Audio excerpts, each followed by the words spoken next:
I'm Scott. I'm Bill. And we're the Trade Guys. You're listening to The Trade Guys, a podcast produced by CSIS, where we talk about trade in terms that everyone can understand. I'm Alex Kissling, and I'm here with Scott Miller and Bill Reich, the CSIS Trade Guys. Thanks for listening to The Trade Guys. On today's episode, Bill and Scott dive into the details around recent framework agreements between the United States and several countries in Latin America and Southeast Asia, as well as the recent trade deal between the United States and Switzerland. And then, Scott gives us all the trade angles around your Thanksgiving meal. All that and more on today's Trade Guys.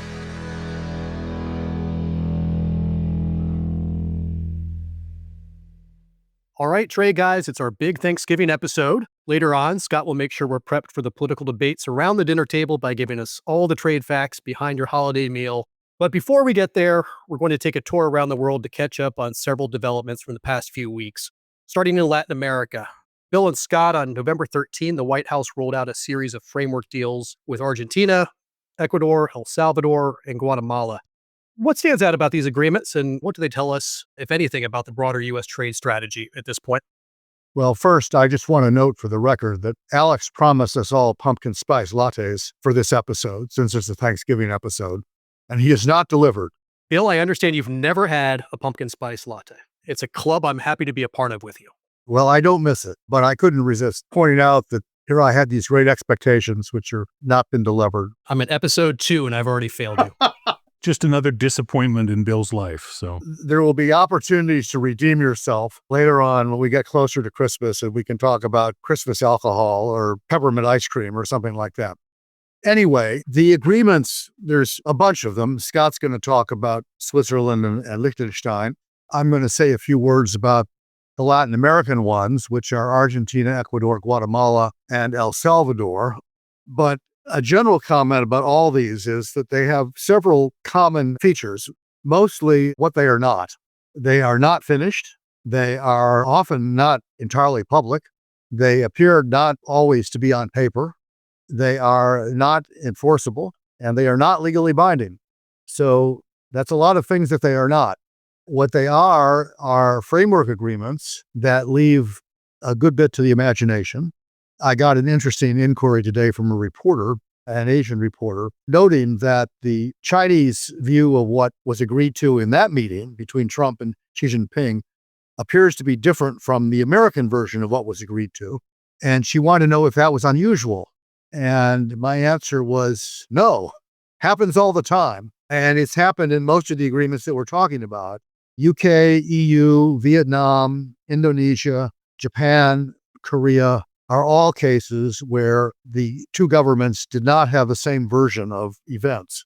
Sometimes that's just the product of what happens when leaders meet, because leaders don't always get into detail, and then they leave it to other people to flesh them out, and then the fleshing ends up being different.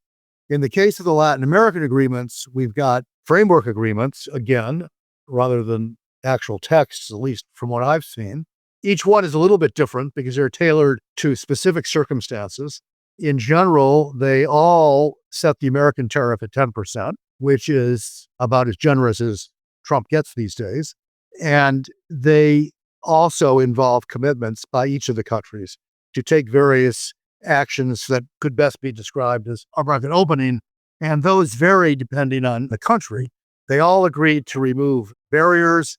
Countries that had not signed up to various international agreements agreed to sign up to them. Countries, they agreed not to impose digital taxes, which is something that the administration has been building into most of its agreements. They agreed, interestingly, not necessarily to eliminate all tariffs on all items, but they agreed to eliminate or reduce some tariffs on some items. In the case of Argentina, it was cattle, poultry, and dairy products. But with respect to beef and pork, they just agreed to simplify registration for them. There's El Salvador and Guatemala talked about accepting U.S. auto standards and streamlining regulatory approvals for pharmaceuticals and medical devices. Most of them agreed to enhance foreign intellectual property protection, which varied from case to case. So the wording is not the same in every case.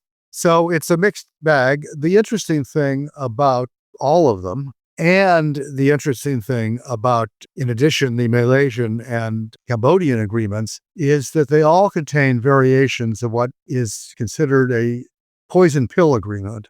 And the poison pill agreement language, in the case of Malaysia, the language is if Malaysia enters into there's several clauses, but in the relevant one, if Malaysia enters into a new bilateral free trade agreement or preferential economic agreement with a country that jeopardizes essential U.S. interests, the United States may, if consultation with Malaysia fails to resolve its concerns, terminate the agreement and reimpose the applicable reciprocal tariff rates set forth in the executive order of last April. That wouldn't be aimed at China by any chance, would it? Lucky guess. You're exactly right. Nobody's named, but also North Korea, but that's not really a concern. It really is aimed about China. Interestingly, the Cambodia language is a little bit different, that it says the United States may terminate the agreement if the Cambodians do that. The Latin American agreements all have the same clause, which says, in this case, I'll read the El Salvador one, but it's the same for all of them. El Salvador has committed to address potential distortionary actions of state-owned enterprises and to address industrial subsidies that may have an impact on the bilateral trading relationship. So who does state-owned enterprises? Who has distortionary actions and industrial subsidies? Alex got it right, China. So the interesting thing about this clause is that it really doesn't have a lot of meaning. The U.S. can withdraw from these agreements anyway, at any time, for any reason. And if it did withdraw, Trump has already demonstrated his willingness to ignore certainly WTO rules. And in the case of these countries, Guatemala and El Salvador in particular, who are part of CAFTA, he's ignoring those rules and prior U.S. commitments and just imposing these tariffs. So there's really nothing stopping him from doing what the clause explicitly says he can do, which means these are all kind of redundant.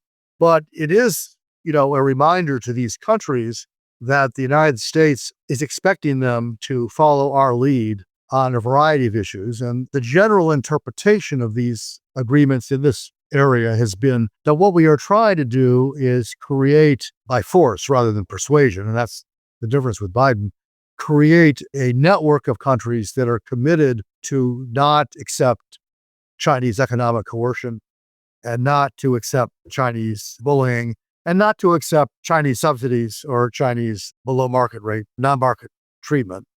So it's an effort to create kind of a giant united front. And we've discussed this in the past because I've made the point on other occasions that overcapacity, which is what a lot of this is about, is becoming a thing that affects a lot of economies besides ours. And so you've got a number of countries, not just the ones that I'm talking about, but India, the EU, Canada, Mexico, Turkey, Indonesia, and others, either taking or contemplating taking adverse tariff actions against China because of the subsidies that it's employing and the dumping of its products in their countries.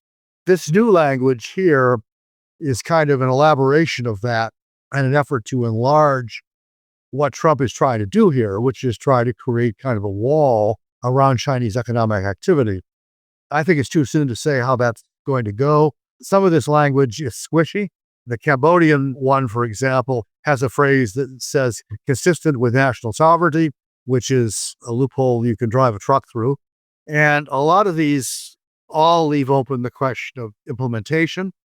Even if the government says it will do something at our request, that in our experience shows that they don't always do it. It takes a while to find out. They'll say they're doing it.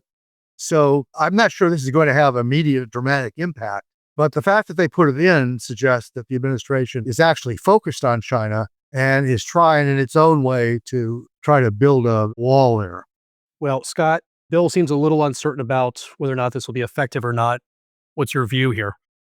Well, look, I think that there are ways to improve the effectiveness. Something that U.S. Trade Representative's office does with great rigor and at a very high quality is what they call the legal scrub.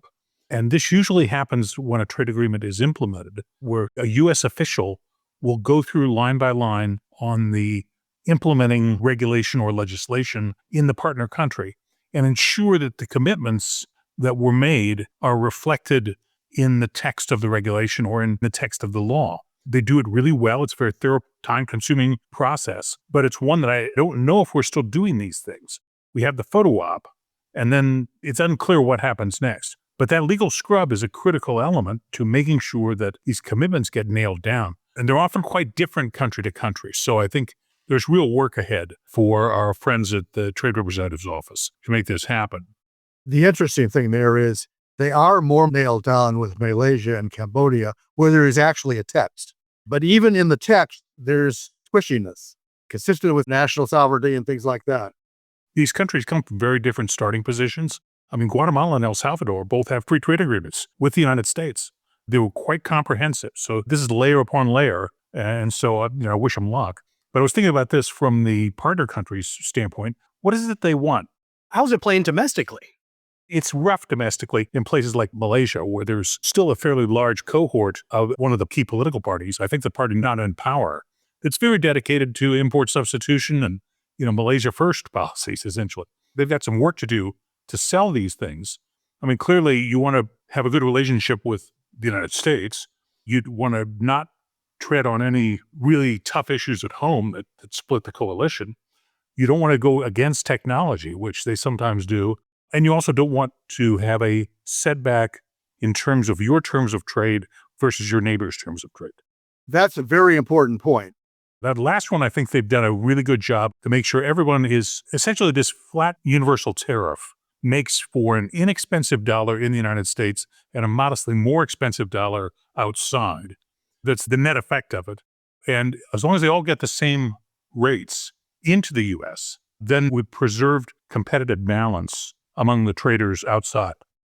Yeah, this has turned out to be really important in Asia, where the issue is not, it's at 15, that's terrible. The real question is, if I'm Korea, am I better off or worse off than Japan? And in Southeast Asia, they're all around 20, 19, 20, 21. And that's very important because it means that in terms of their regional competitors, the playing field is level. It's not as good a playing field as it was when the average tariff was 2.5%, but each of them is not disadvantaged vis-a-vis the people they compete with directly. Yeah. In terms of what's called the poison pill, hey, look, boys and girls, China and the U.S. are getting a divorce. They occasionally keep it amicable and make sure that China can come in and get the furniture it needs for the new house when the U.S.'s spouse is not there. They're trying to make things okay, less tense than they would be. But we're getting a divorce. That's the way it's playing out. This is just one more emblem of it. And so that we'll have to deal with. But for me, overall, I'm glad that they're getting these agreements wrapped up and kind of showing some progress. But let's nail down what we've committed to. There's no bill in Congress that has to change a U.S. law on any of these. But we ought to render to writing what we think we got and what they think they gave and make sure it stays. Two things. First, can you extend your metaphor to include the children of this divorce, or do we not want to go there? That's always the hard part to talk about, Bill. Yeah, I think we'll skip that one. The other point, this goes back to where we began when I said these things are not legally binding and they're not enforceable. And one of the reasons why is because they've not been approved by Congress and they're not going to go to Congress for approval. And that creates a vulnerability in them. I mean, it cuts both ways. It means the administration is free to come back for another bite, which is going to happen, I think, in a number of these. But it also means that if the other country chooses not to do something that the agreement obligates them to do, we're kind of on weak ground going back to them because we don't really have a strong legal basis for insisting that they do something, that they comply. Well, these are all subject to the Supreme Court's IEEPA case, right? Well, the tariffs are. The agreements are not before the court, just the tariffs. There's been a lot of speculation about what will happen to the agreements if the tariffs are ruled unconstitutional. Some people think that if that happens, the other countries will just tear these up and say, well, if you can't impose these tariffs on us, we're not going to pay any attention to what we committed. I think it's not going to be that simple. The other countries are going to wait and see what happens. We've already talked about this in the past, that I think it's pretty clear that if the president loses, he'll go to plan B and then plan C and find another way to impose these tariffs. So this is not immediate relief for other countries. This week's gossip, by the way, which changes from week to week, is they're looking at Section 232 national security investigations as a means of plan B, if you will. That's cumbersome, but we'll see. But I think what will happen if the tariffs are dumped is a lot of countries are going to wait and see what Trump does next before they react. But it certainly, I think, will slow down future negotiations. Why agree to something if the United States is not going to be in a position to do what it's threatening to do? Right. Well, let's shift gears to Europe now. And after getting hit with 39% U.S. tariffs over the summer, Switzerland now has a deal to bring those tariffs down to 15% in exchange for a $200 billion investment pledge in American industries like pharma, aerospace, and medical devices. The deal comes just as Switzerland reported a sharper than expected economic contraction. Scott, take the lead on this one. How big of a win is this for Switzerland, and was it worth a $200 billion pledge? We'll see how the numbers work out. Look, the Swiss are a very interesting country. My ancestors were Swiss, but we were kicked out of there so long ago, don't have any connections left, and we were disowned on the way out. So it's all good. But it's a fascinating country from a governance standpoint, which is that it really doesn't do trade agreements on a national basis all that well. There's a referendum system that's sort of canton by canton. I noted that they have a very close relationship with Europe. Obviously, they sit right in the middle of Europe. It turns out that there are about 400,000 commuters who live in Europe and work in Switzerland, or live in Switzerland and work in Europe. So it's an amazing network, but they don't have a single trade agreement with Europe. They have about 120 separate agreements covering separate issues. So getting a comprehensive agreement with Switzerland has always been kind of the white whale that comprehensive FTA people are in search of. And I recall back in the Bush administration, it was 2006, there was actually a formal proposal for a U.S.-Switzerland Trade and Investment Forum, which was supposed to lead to a U.S.-Switzerland free trade agreement. And it in fact led nowhere because nobody could get the Swiss farmers to open their markets. I think the most beneficial part of that free trade agreement was our friends at the Peterson Institute produced a doorstop size volume, just a magisterial text full of tables about the wonders of a U.S.-Swiss free trade agreement. And it's probably a collector's item at this point. Maybe you could pick up a copy on eBay. But that's the kind of the one material consequence of that project. And that was 2006. So almost 20 years, nothing happened. So look, the new agreement is good for the pharmaceuticals.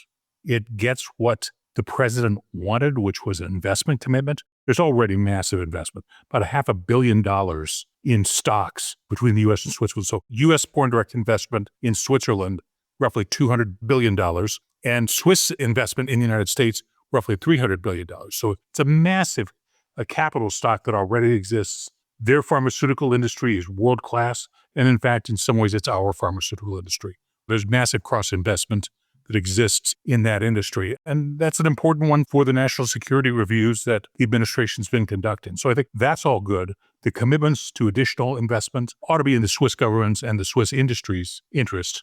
So I think it will be good for both sides. But it's a deal. This is the practical part of Trump's trade agenda that he almost never gets credit for, is do you want to stick with comprehensive FTAs that go nowhere? Or how about you cut a deal where you could cut a deal, you get some benefit from it, and, go back again if you didn't get enough? To my mind, hats off to Team Trump for getting something done with Switzerland. Well, I think Scott's analysis of the history is very good. When I was at the NFTC, we were involved in trying to get the free trade agreement across the finish line unsuccessfully. And it actually came up twice. It was an issue in the George W. Bush administration, and things fell apart because the United States, not quickly, but eventually discovered the Swiss were not prepared to make any concessions on agriculture. And then it came back in the Obama administration. At the Swiss initiative, they brought it up. They approached the United States about it. And they approached the NFTC about it because we had been involved the first time. And my question was, well, is anything different now than it was the last time? They said yes, but they meant no. Yeah, they meant no, and nothing ever came of it. So I think this time, I give Trump some credit. It appears they did make some agriculture concessions, not across the board, but on some things. And of course, there's the investment commitment as well. And don't forget, Liechtenstein is part of this as well. And so that's not a major player in the U.S. trade relationship, but not irrelevant by any means. They are one of the largest world exporters of false teeth, as it happens. Not that I have any of theirs. Well, aren't you glad you listened to the trade guys? We'd have never known that. No, factoid number one is They have a very competitive fake teeth dentures industry. But it's a country with a very sophisticated banking system. A lot of wealth is there. And so a lot of investment originates in Liechtenstein, which is of great interest to the Trump administration and to Americans. Well, I think everybody's going to need their fake teeth as we head into Thanksgiving this week. And this is what I've been looking forward to all week, to hear from Scott on all the trade angles around Thanksgiving. Scott, it's an all-American holiday, but tell us what's actually on the dinner table this year. I have a sense you're going to tell us it's more global than many of us would otherwise expect. Well, having been an advocate for open markets for a long time, I always look for ways to point out to people how trade makes your very own life better. And trade improves a lot of things. It raises incomes almost everywhere you practice it. It spreads innovation. There's some real benefits for free exchange with other parties, people from somewhere else in the world. But there's a lot of things, even on a uniquely American celebration like American Thanksgiving, where the best known products on the Thanksgiving table, like the turkey and the cranberry, are definitely North American or American originated products. Trade makes things better. First, it makes it taste better. Most spices are imported. So something like allspice, which is used in a lot of Thanksgiving recipes, turkey rubs and pumpkin pies, and lots of different things use allspice. Doesn't grow in the United States. It requires a sort of equatorial climate, and it's grown now in Central America. Nutmeg comes from Indonesia. There's a number of the ingredients that just make the food taste a lot better. It'd be pretty bland without those spices. But also, don't forget the specialty products that make for a really special presentation. Coffee, tea, wines and spirits, cocoa, those kinds of things. The other difference that trade makes versus my youth is freshness. I mean, I remember Thanksgiving, and of course, I grew up in the 1950s and 60s in the Midwest when canned food was just what you ate. That's what you had. Yeah, it still kind of is in the Midwest. Yes, there were strawberries in the grocery store in May, and otherwise, it was in the canned food section. And of course, a lot of recipes are prominently made from traditional canned goods. Not to criticize that. I love some green bean casserole with Campbell's cream of mushroom soup.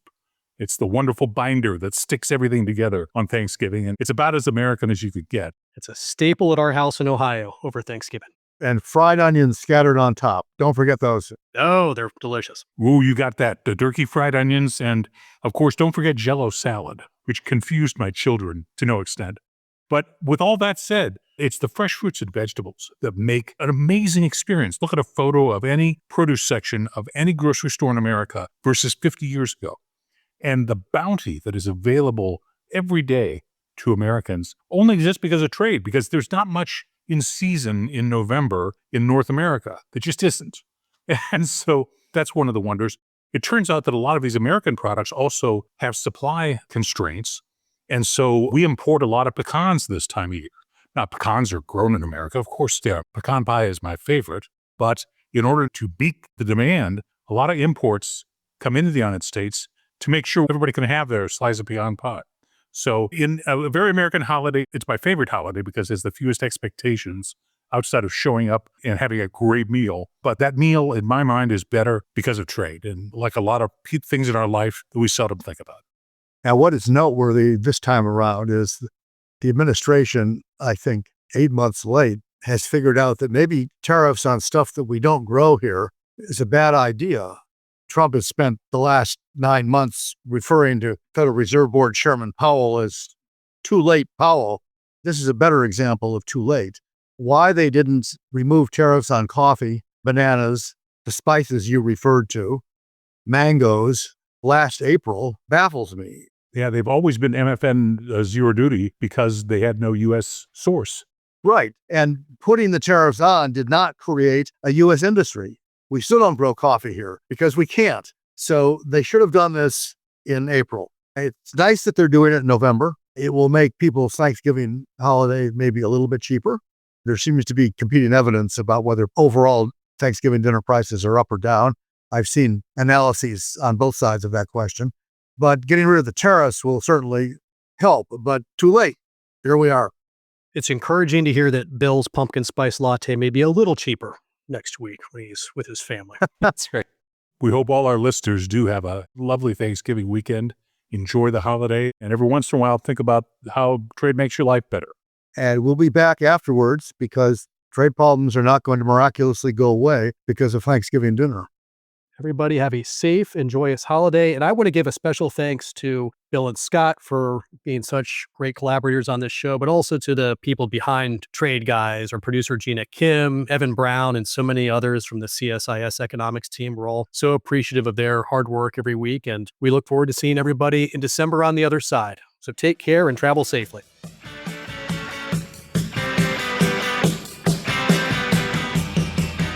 You've been listening to The Trade Guys, a CSIS podcast. For more audio content, visit csis.org/podcasts. Thanks for tuning in.